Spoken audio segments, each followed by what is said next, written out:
Olá, bom dia. Começa agora o programa Fórum 11h30, neste sábado, 30 de janeiro de 2021. Eu sou Drida Lorenzo. Eu sou Renato Roai, que tal? 30 de janeiro, Rovai, te 30 traz de janeiro, alguma coisa 30 essa de janeiro, data? eu aqui tremendo, sábado. Daqui a pouco o Santos vai ter que ganhar do Palmeiras e se tornar tetracampeão da Libertadores.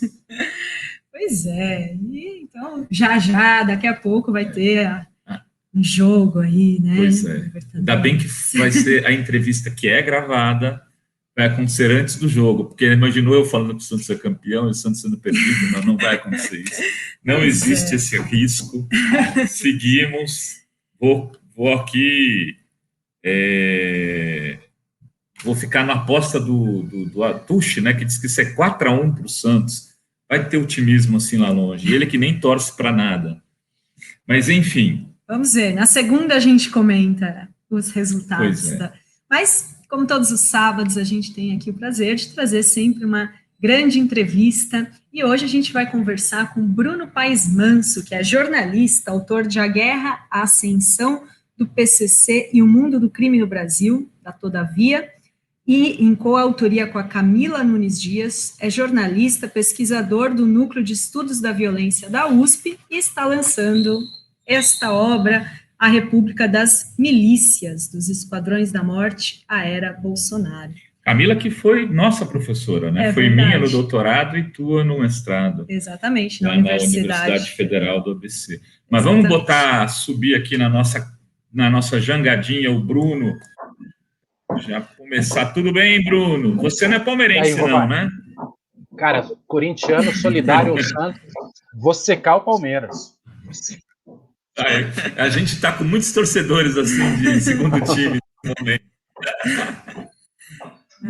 Você sabe que quando o Corinthians tomou de 4-0 do Palmeiras, eu ficava imaginando o Bolsonaro no quarto gol, pulando no sofá e fazendo avante palestra e tal.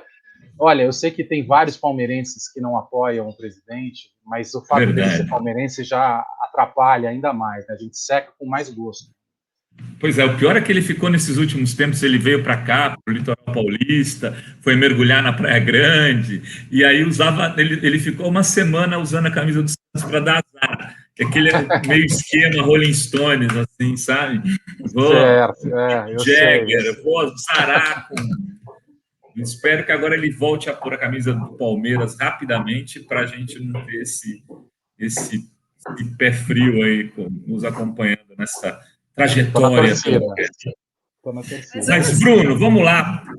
Não sei se a Adri quer começar com alguma pergunta. Vou mostrar o livro primeiro. Vou mostrar o livro aqui, A República das Milícias, editora Todavia, dos Esquadrões da Morte, a Era Bolsonaro. Então, vou mostrar aqui também, porque assim a pessoa sabe que pode comprar pelo Kindle, entendeu? Eu estou aqui, cheguei no 6º capítulo, Bruno, não consegui ler inteiro, comecei aqui no final de semana, mas estou no Marielle Marcelo, aí eu falei, putz, logo esse eu não vou ler antes de falar com ele, mas não tem problema, o livro já deu para fazer várias anotações aqui. Então, você pode comprar pelo Kindle, é baratinho, R$23, se eu não me engano. Uma coisa assim. E você lê no celular. Agora eu estou viciada em ler, que aí você vai dormir já fica ali no celular lendo. Mas a editora também nos mandou o livro. Quem gosta de livro físico está aqui. Também pode ser comprado na livraria perto da sua casa, aquela livraria pequena, livraria de rua, livraria que você vai tomar um café, que conhece o dono. Escolha essa do livreiro para manter essas livrarias em pé, porque assim você contribui para o mercado editorial como um todo, inclusive para os autores, né, Bruno? Sim, eu também dou a maior força para a livraria de rua perto do bairro, que deixa o bairro mais agradável, né? Com certeza. E conta pra gente como que foi o processo de produção desse livro. Você foi, né, teve várias entrevistas, foram anos aí mapeando. Conta como que foi a trajetória para chegar nesse livro que traz toda essa história das milícias no Brasil. Eu acabei, enfim, sou jornalista, mas eu comecei a ir para a área acadêmica e para a pesquisa também, junto com o caminho das redações, quando eu comecei a entrevistar alguns matadores no final dos anos 90, numa época que São Paulo era muito violenta e tinha muitos casos de chacina, e eu acabei fazendo uma série de entrevistas com matadores, perguntando por que eles matavam e tal, e a partir daí eu tinha um material muito rico. Eu achei, não, eu preciso entender um pouco mais esses discursos, essas falas. Eles eram muito orgulhosos da trajetória deles, matando, porque todo mundo que, segundo eles, morriam, mereciam morrer, eles só matavam, nunca tinham matado nenhum inocente. Eu sempre tentei entender a formação desse discurso, né? Como é que isso se forma nos locais, qual o processo de construção de legitimidade desse tipo de discurso que acredita na violência como um instrumento de ordem e tal. Isso fez parte, ao longo dos anos 2000, e ajudou a pensar sobre o papel do PCC, né, quando eu escrevi o livro sobre as facções, a forma como o PCC organizou o mundo do crime em São Paulo e reinventou o modelo de negócios do tráfico de drogas no Brasil. Então, todo esse papel de violência, ordem, esses discursos na cena criminal sempre fizeram parte do meu interesse. Quando o Bolsonaro foi eleito, em 2018, né, na eleição de 2018, a gente estava lançando o livro do PCC, pegou muita gente de surpresa, me pegou de surpresa, e eu achei que era o momento de mergulhar na cena do Rio. Eu já fazia parte da minha antena, né, do meu radar, porque para escrever sobre São Paulo, sempre o Rio de Janeiro é uma referência importante, até para entender melhor São Paulo, e o assunto havia se nacionalizado, né? As milícias, o tema milícias havia se nacionalizado. E, ao mesmo tempo, se conectava muito com essas minhas perguntas de pesquisa sobre qual o papel, sobre as pessoas que acreditam no papel da violência para exercer a ordem, né? O próprio Bolsonaro era um representante dessa visão de mundo. E aí eu achei que era o caso de mergulhar e aí fazer as entrevistas e aí botar a carruagem na rua para falar com o máximo de pessoas possível de diferentes tipos. Ô Bruno, você mesmo brinca com isso no livro, uma pergunta que sempre aparece é essa coisa tráfico-milícia, né? E você vai construindo toda a tua narrativa para ir explicando a formação das milícias a partir de também dessa disputa do tráfico e um outro elemento que as pessoas costumam esquecer é do jogo do bicho e depois viram essa das caça-níqueis, dos apostadores, enfim, os bicheiros acabam herdando conforme você vai mostrando no livro. Dá para dizer, que as milícias, de alguma maneira, elas acabaram se construindo como o maior poder paralelo do Rio hoje, nesse governo Bolsonaro, e a partir aí talvez a derrocada ali do Sérgio Cabral? Eu perdi um pouco a sua última pergunta. Eu vi você.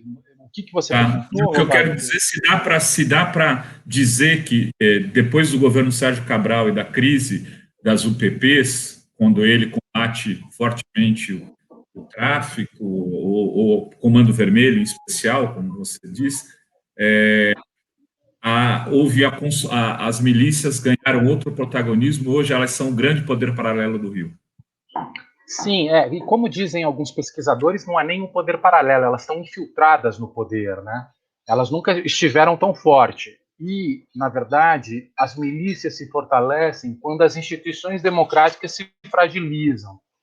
E essa sequência de impeachment, essa sequência de crises políticas no Rio de Janeiro, e crise econômica, crise fiscal, essa série de crises que aconteceram no governo do Estado acaba fragilizando as instituições. E quanto mais frágeis as instituições, mais fortes ficam esses poderes, né, criminosos.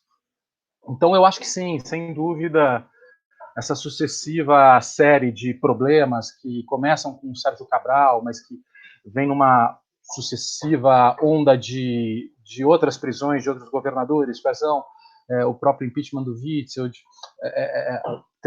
presidente do Tribunal de Contas, conselheiros do Tribunal de Contas, deputados. Você cria uma perspectiva de que o Estado de Direito derreteu. E a partir do momento que você não tem uma autoridade, quando você não tem ordem, é justamente o momento que eles crescem na brecha do Estado, como o próprio crime diz muito, muito recorrentemente, né? A gente cresce nas brechas do Estado, né? Pode falar.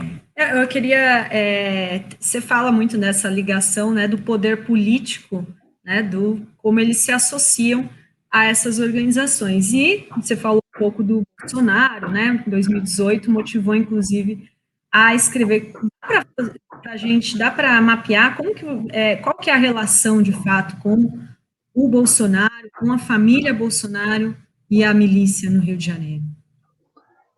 Bom, acima de tudo, eu acho que quanto a isso a gente tem muitas evidências.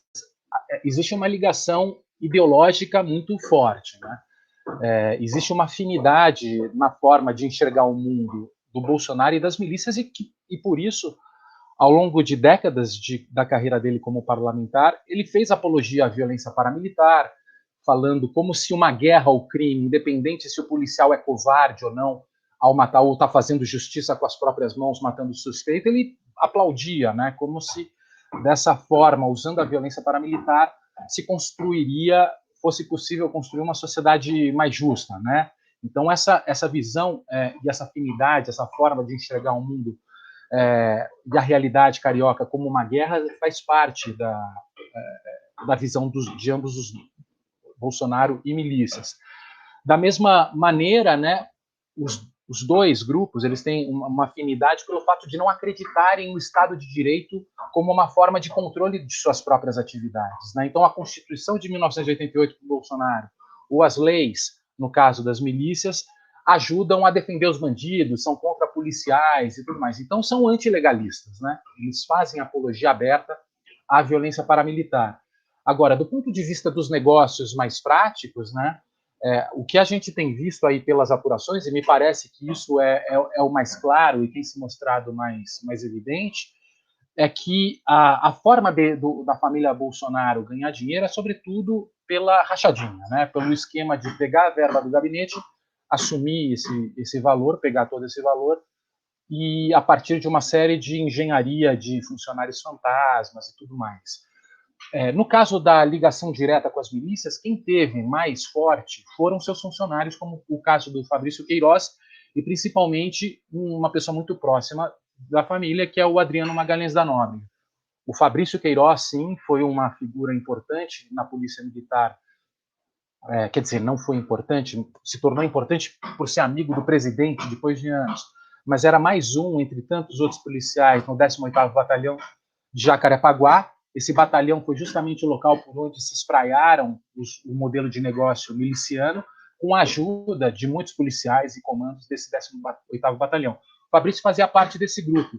E em 2003 ele se aproximou do então tenente Adriano Magalhães da Nóbrega, e que passou a trabalhar no batalhão, vindo do BOP, experiente em incursões militares, em tiros e tudo mais, e eles matam junto uma pessoa em Cidade de Deus. O Fabrício Queiroz, nessa época, já ajudava o Flávio Bolsonaro a conseguir votos. Você imagina, 2002, o Flávio, com 22 anos, vindo de um condomínio de classe média da Tijuca, no Rio de Janeiro, se elegendo deputado. O Fabrício fica como uma espécie de coaching, babá, assim, ao mesmo tempo, de um deputado novato, e consegue bases de votos entre os policiais. E quando o Adriano e eles matam junto em 2003 uma pessoa, na sequência o Adriano vai para um outro batalhão, eles ficam amigos muito próximos, esse laço de sangue os aproxima, o Adriano vai para o 16º Batalhão na região de Parada de Lucas, e ele mata a testemunha de um crime que envolvia os policiais que achacavam pessoas em Parada de Lucas, e o Adriano era um dos líderes desse grupo. E ele é preso por causa disso, né? E aí o Fabrício começa a ajudá-lo, pelo menos politicamente, falando com a família Bolsonaro, e são todas aquelas homenagens que começam a ser feitas, pedidos para que a justiça reconsidere o julgamento que aconteceu em 2005 do Adriano e tal. E nessas, a família do Adriano também sendo contratada para o gabinete do Flávio, para o esquema, como a gente tem visto aí, da rachadinha, né? O que acontece é que o Adriano ele vai se tornar, entre 2005 e 2006, quando ele percebe que a carreira dele na polícia está afetada e a credibilidade dele está prejudicada e ele está preso, ele se torna um dos maiores bandidos mais perigosos da história do Rio, né?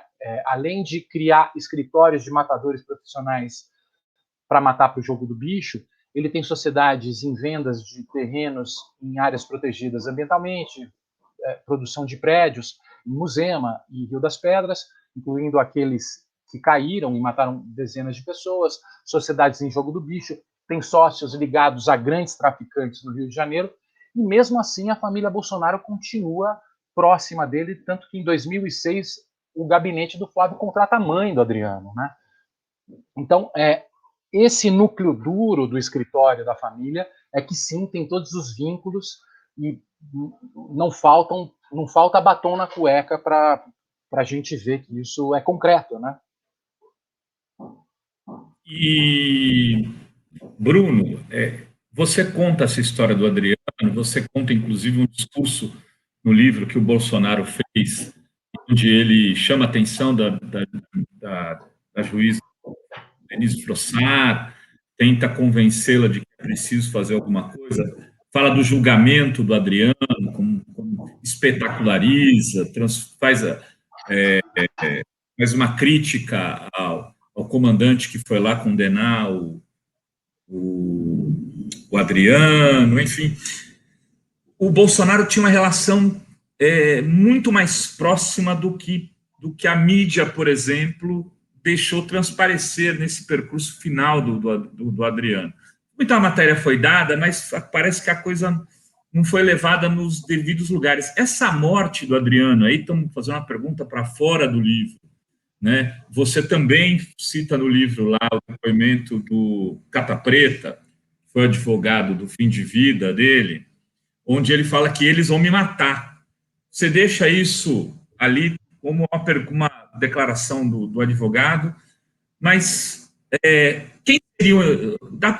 Dá para a gente especular, eu sei que é difícil, mas eles, nesse momento, essa relação com o bolsonarismo, o que ele significava do ponto de vista de ser uma caixa preta também dos arquivos das milícias aí. Por que ele você acha que primeiro, você acha que ele foi eliminado? Segundo, se acha que ele foi eliminado, qual é a tua suposição em relação a isso? Eu acho que a operação que levou à morte dele, feita pelo BOP da Bahia, quando 70 homens localizaram o Adriano, que estava sozinho numa casa, e todos sabiam que ele era uma testemunha fundamental para uma série de crimes que vinham acontecendo no Rio e que precisavam de testemunha para desvendá-los. Então era uma figura muito importante para desvendar esses crimes. 70 pessoas cercaram ele e mesmo assim não tiveram a competência de fazê-lo se entregar sem matá-lo.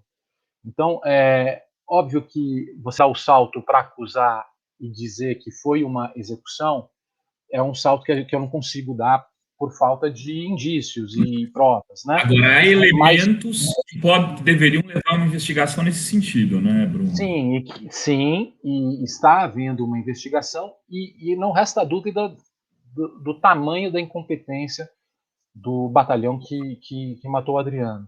Agora, a quantidade de crimes que ele tem e que ele conhece é imensa, né? Então, desde a criação do escritório do crime e do pagamento que alguns testemunhos vieram à tona e contaram do pagamento que eles faziam para os policiais para não investigarem 10 anos de homicídios no Rio, de figuras importantes da cena criminal, inclusive vereadores, presidentes de escola de samba. Você tem uma trilha de assassinatos acontecidos durante 10 anos por esses grupos de matadores e de pagamentos à divisão de homicídios do Rio para que não fossem descobertos. Então, já é uma frente imensa. Você tem toda a questão da milícia, outra frente absurda. Você tem a ligação deles no gabinete do Flávio Bolsonaro, da família dele no gabinete do Flávio Bolsonaro, o vínculo de amizade deles com o Fabrício Queiroz, que é o núcleo duro do gabinete da família, né? Não só do Flávio, mas o Queiroz é um homem forte da família do Bolsonaro, né?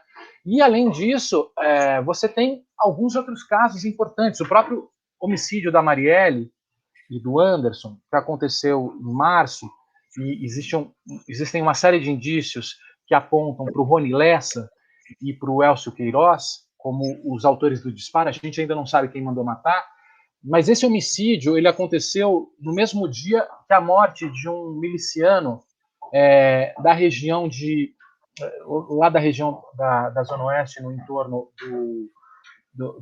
de Jacarepaguá, que é a comunidade de Gardênia, que morreu, também assassinado na mesma hora, por pessoas muito próximas ao Adriano Magalhães da Nóbrega. O Madi, que foi inclusive preso por causa desse segundo homicídio, era o braço direito do Adriano, enquanto o Adriano estava foragido.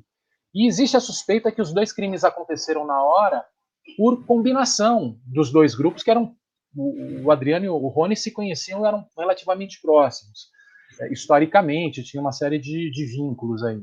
Então, existe essa pergunta, até que ponto, isso é muito comum no crime, você dispersa a polícia praticando dois atos ao mesmo tempo, até que ponto a morte desse miliciano, depois da morte da Marielle, foi um plano em conjunto por algum objetivo que a gente ainda não sabe. É uma dúvida.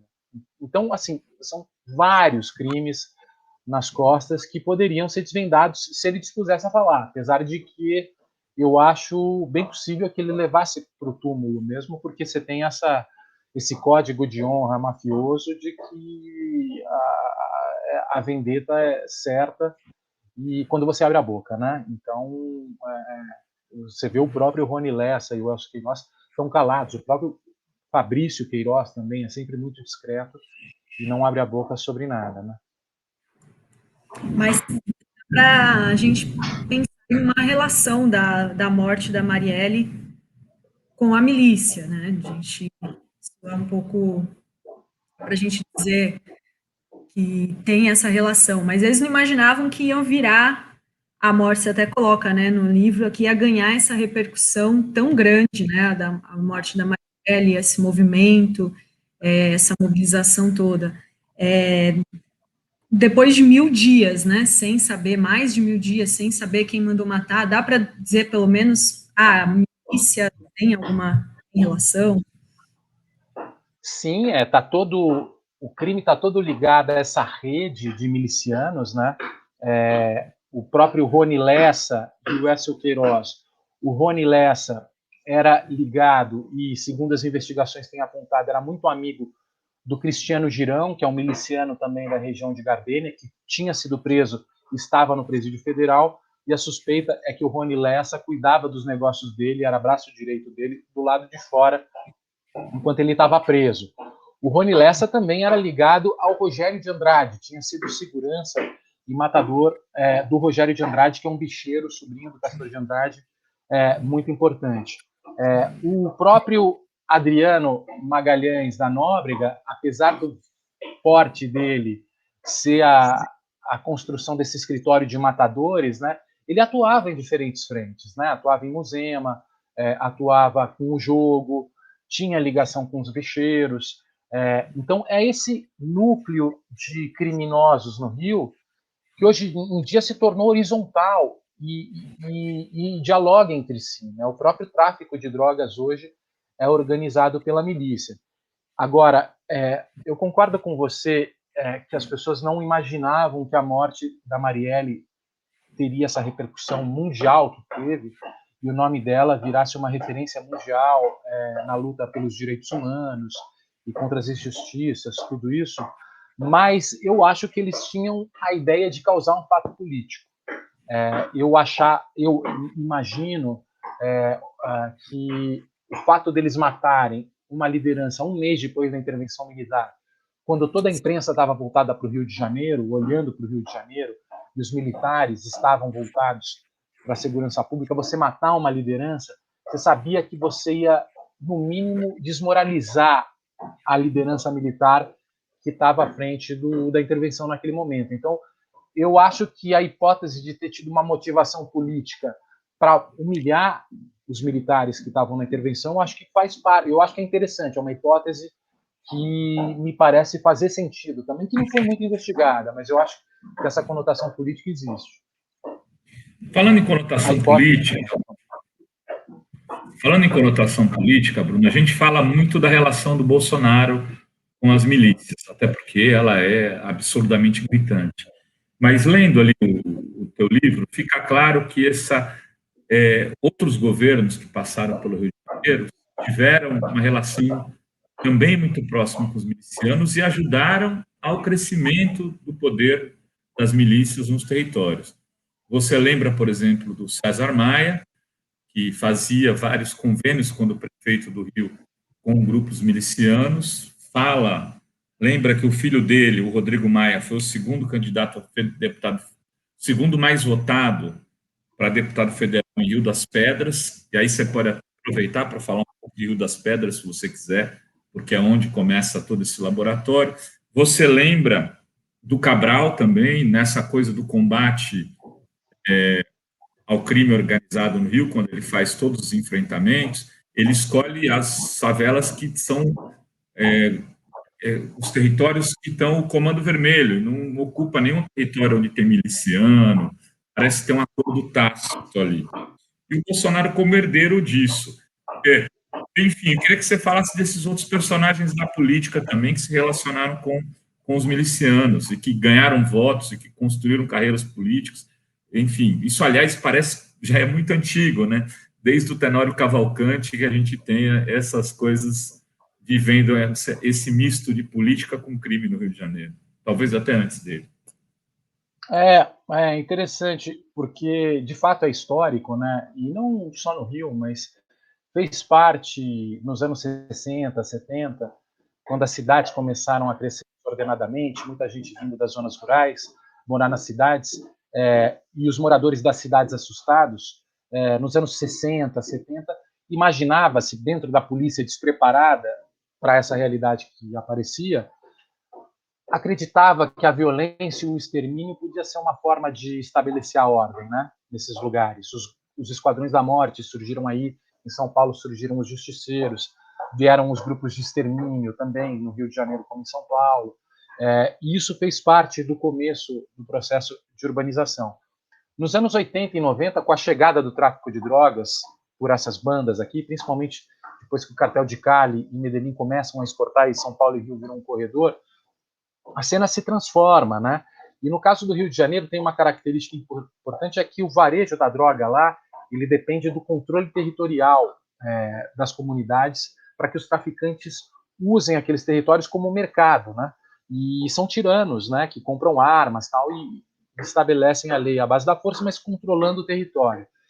Então, isso gerou, inclusive, muitas disputas violentas que a gente está cansado de ver e se acostumou a ver nos anos 80 e 90 no Jornal Nacional, aqueles tiros de fuzis no meio da noite, aquela coisa que muitas vezes os paulistas tinham medo de ir para o Rio, você via na televisão aquilo, né? Parecia uma cidade em conflito deflagrado, assim, né? Então, isso também traumatizou demais os moradores no Rio, né? E a partir desse trauma histórico e de muita violência na vizinhança da sua casa, essa coisa de bala perdida, às vezes você não consegue nem se esconder atrás da porta do carro, porque o tiro de fuzil ele fura a porta do carro, fura a parede, às vezes, né? Então você imagina o trauma desse contexto, que as milícias se apresentaram com um discurso populista de ser um grupo paramilitar de autodefesa, um grupo miliciano de autodefesa contra uma espécie de vacina contra essa expansão territorial do tráfico de drogas, né? Principalmente a partir dos anos 2000. E o César Maia chamava de autodefesas comunitárias, né? Isso aconteceu em outros países também, né? Como no México e na Colômbia, esses grupos paramilitares passaram a trabalhar como espécie de autodefesas contra cartéis, né? Então, isso acaba tendo uma certa capacidade de sedução, e no caso do César Maia, que você tem um político populista que, ao mesmo tempo, ele defendia uma descentralização administrativa, fazia parte do discurso dele, da mesma forma que ele sempre foi muito atento aos votos dos territórios, às tabelas de votos e tudo mais.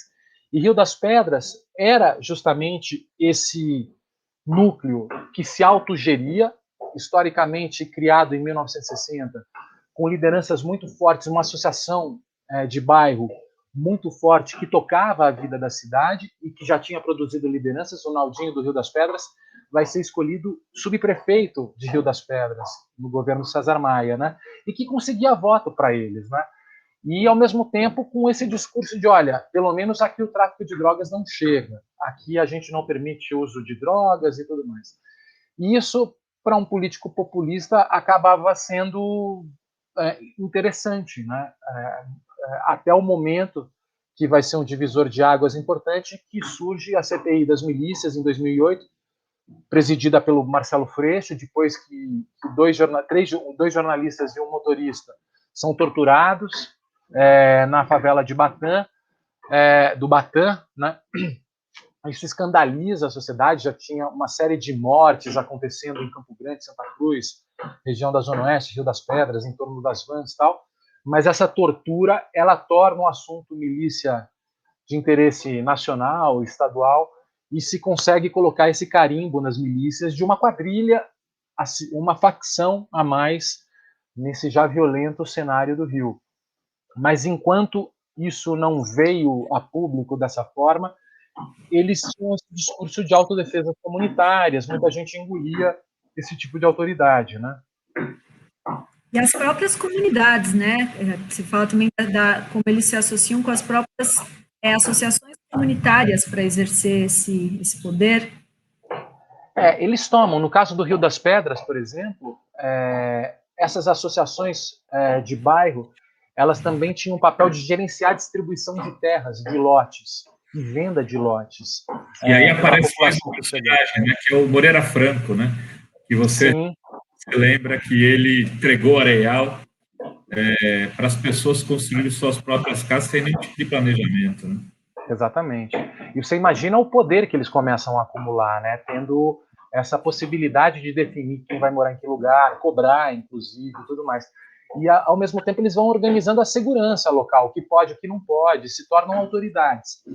Isso muda de configuração quando uma antiga liderança dessa associação de bairro é morta pelos policiais que moravam lá e que vão tomar o controle dessa associação de bairro e passam a ser os chefes dessa associação de bairro, mais especificamente o Félix Tostes e o Nadinho do Rio das Pedras, que a partir dos anos 90 começa a tocar essa associação de bairro com muito poder, né? E aí vira um modelo, né? Na verdade, as milícias nos arredores de Jacarepaguá, elas trabalham com esse assistencialismo e assumem a associação de bairro e, ao mesmo tempo, que elas assumem a segurança do local, uma espécie de subprefeitura desses bairros que ganham muito dinheiro com uma série de serviços criminais e receitas criminais nos territórios. E eles também têm, para exercer o poder, eles matam muito, né? Tem até um depoimento no começo do livro de um policial que o pai fala que matar tudo bem, mas roubar não.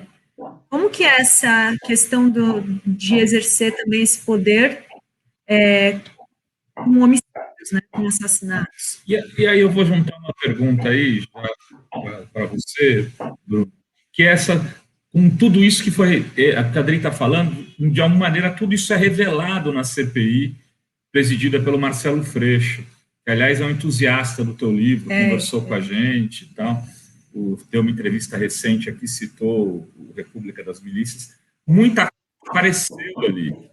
E depois de tudo aquilo, quer dizer, eles conseguiram se levantar e parece que tem muito mais poder hoje do que antes da CPI. Eu queria saber até se você confirma essa minha afirmação. Sim, e isso o próprio Freixo falava na época da CPI, né? Porque as pessoas imaginam que basta prender, né? E foram muitos milicianos presos depois da CPI de 2008 a 2018. Centenas de milicianos presos.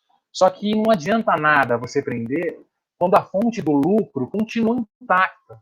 Então, a venda de prédios em terrenos protegidos ambientalmente, a venda de gás, a própria venda de drogas, tudo isso continuava oferecendo lucro imenso, o mesmo lucro dos caminhos abertos aí que já tinham pelos que foram presos, só que um era preso, um outro entrava no lugar para gerir o negócio e a coisa continuava, porque a fiscalização sobre esses negócios, ou a dificuldade de você ganhar dinheiro com isso não se extinguia, né? Então, o grande desafio é você construir formas de inibir esses ganhos.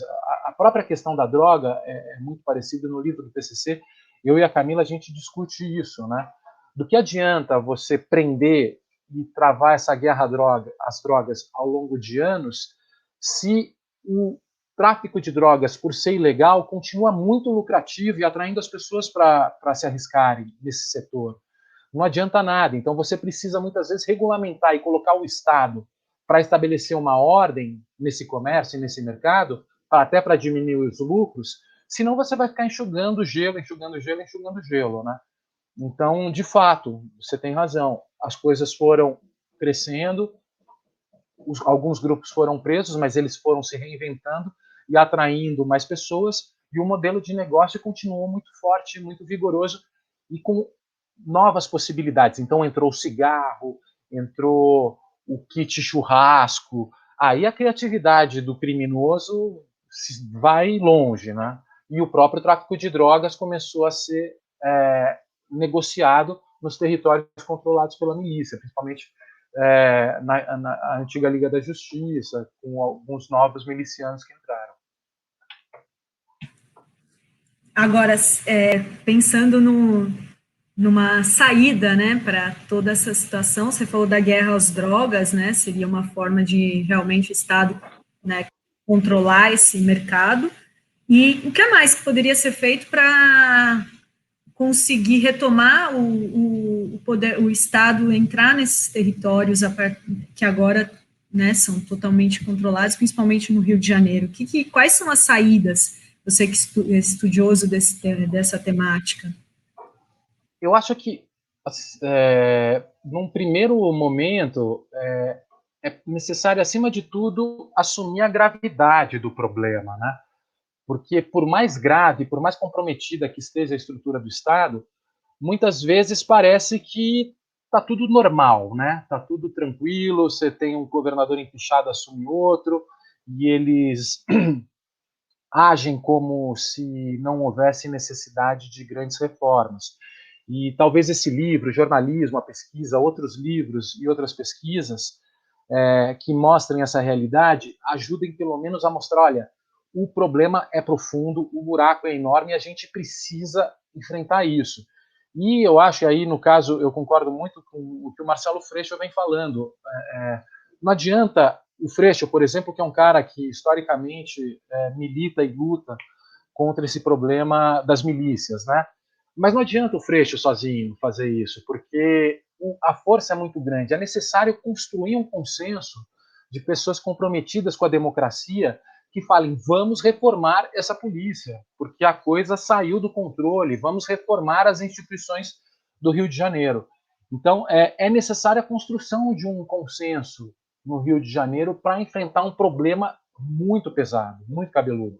Então, admitir a gravidade do problema e construir um consenso e uma união de pessoas comprometidas com o Estado de Direito e com a democracia é fundamental, senão vai tocando, vai empurrando com a barriga e a coisa vai saindo do controle como vem saindo há tantos anos, né? Você enxerga alguma similitude, ou sei lá, vou reformular a pergunta. Você percebe alguma sintonia hoje entre os grupos de milícia e o PCC? Você que escreveu esses dois livros. Por que eu te pergunto isso? Primeiro, se eles têm conexões, né? Porque parece que o PCC está mais em São Paulo, as milícias estão mais no Rio. Se eu estiver errado, você me corrige, esses grupos milicianos. E se eles têm criado tecnologias que um está imitando o outro. Eu te pergunto isso porque, nessa eleição, por exemplo, eu vi muitos amigos que foram candidatos a vereadores aqui em São Paulo.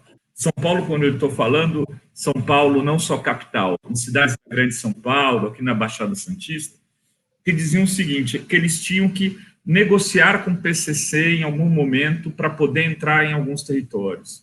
Aí outros amigos que moram na periferia já falam de o PCC estar administrando também essas comunidades do ponto de vista do gatunete, do açougue, do gás.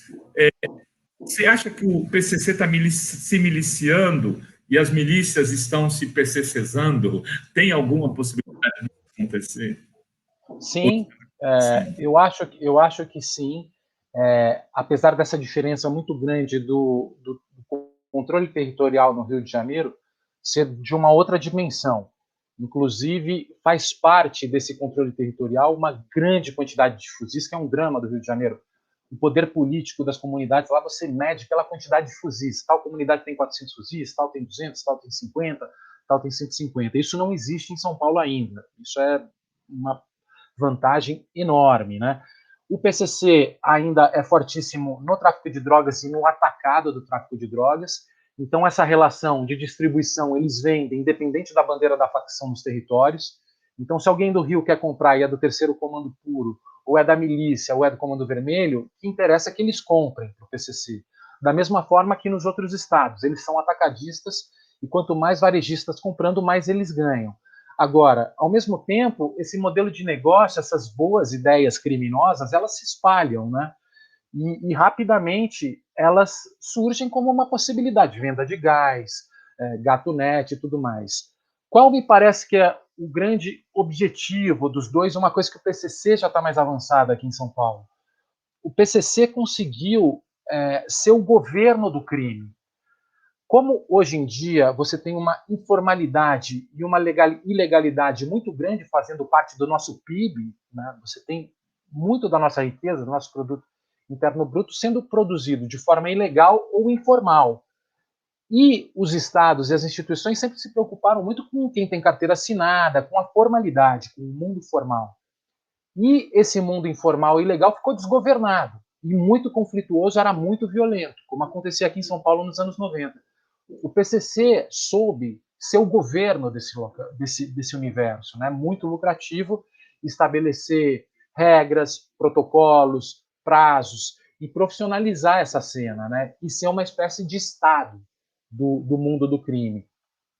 No Rio de Janeiro existe essa busca e as milícias buscam a construção dessa hegemonia junto com o terceiro comando puro, junto com as polícias e junto com um conselho de milicianos, tendo como principal inimigo o Comando Vermelho, que são a principal resistência desse mercado criminal. Mas ambos buscam governar o crime, porque quando você governa o crime, estabelece leis e os participantes dessa cena respeitam essas leis, todo mundo ganha mais dinheiro e os conflitos e os riscos e os custos diminuem.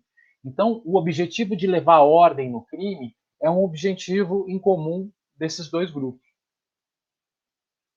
Bom. Ô Bruno, antes de terminar aqui a entrevista, você já está trabalhando em algum outro tema? Já está, porque, quer dizer, os temas são muito correlatos que você trabalha, né? Em geral, investigando questões relacionadas a direitos humanos e o mundo do crime no Brasil. Você já tem aí outro trabalho sendo produzido? Cara, eu tô começando agora e é um tema que eu sou completamente apaixonado, sempre fui, e agora que eu já desovei esses dois, dá para fazer uma coisa que eu curto mais, que eu acho mais interessante, que são os evangélicos. Eu quero tentar entender essa cena aí. Os evangélicos no Brasil, em São Paulo. Ainda estou buscando recorte adequado, mas como eu estou há 20 anos pesquisando o crime, matadores, presidiários e tudo mais, os evangélicos sempre tiveram muito presentes nessa cena, né? Convertendo muita gente. Então, conheço muito ex-matador, ex-traficante e tudo mais. Então, eu quero discutir um pouco essa cena. Muito legal. Muito bom. Então, comprem o livro República das Milícias, fazer aqui mais uma propaganda, muito bem escrito, muito, muito bom de ler. Eu estou lendo, aí também não terminei ainda também, mas está aqui a República das Milícias, editora Todavia, dos Esquadrões da Morte, a Era Bolsonaro. Bruno, muito obrigada pela entrevista, pela aula aqui para a gente. Um bom fim de semana e espero, então, que você retorne aqui em breve falando dos evangélicos. Eu que agradeço a oportunidade aí. Também agradeço o papo. Boa sorte aí. Boa sorte, vai Santos, hein? Vai Santos, vai Santos.